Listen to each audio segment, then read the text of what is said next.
Projector, Infantry, Anti-Tank. That's what PIAT stands for. Greetings, my name is Too Much Cyanide, and I'll be showing you a slightly obscure video about the PIAT. The PIAT to most players in Battlefield 5 is simply a shoulder-fired rocket launcher with a fairly short effective range, with high impact and splash damage.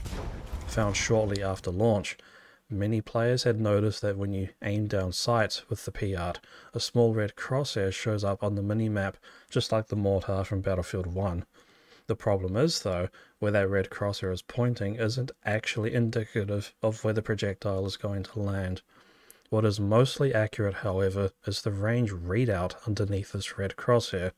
Whatever that range displays is where the projectile will land directly in front of where you fired, give or take 1 or 3 meters, at a firing angle of less than 45 degrees. Trying to use the PIAT accurately in an indirect fire role is basically almost impossible, with one exception. Through trial and error, I have found out that if you were to fire the PIAT straight up into the air, the projectile will always land 30 meters, give or take 1 or 3 meters in front of where you fired, and takes about 8 to 9 seconds to land, depending on elevation.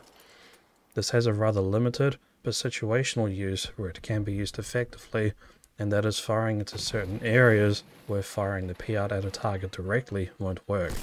What I'm saying is this is particularly good for flushing out and potentially killing those pesky tower campers, notably those sitting on water towers and the control towers. Simply ping your target with Q, RB or R1, assuming default button bindings, get to 30 meters away from said ping, look straight up and fire. If you ping the corners or are tackling a particularly tall tower, move slightly closer to about 28 meters and it'll land right on top. Then depending on where they're positioned, aim a touch left or right so that it lands right on top of them.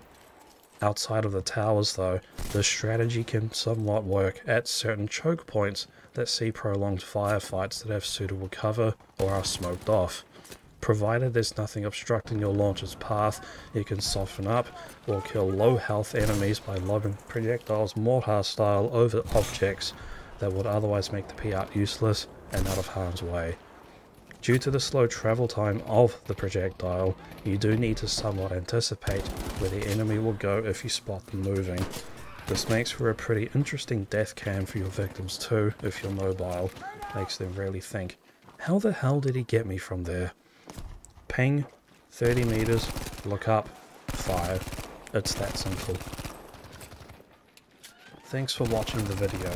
This is the first guide / walkthrough I've ever made, and I'm still getting to grips with making and editing videos. If you enjoyed this video, leave a like. If not, drop a comment below with any feedback or suggestions.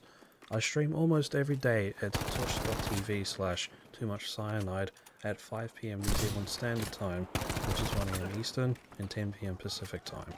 With that all said, thanks again guys, and I'll catch you in the next one.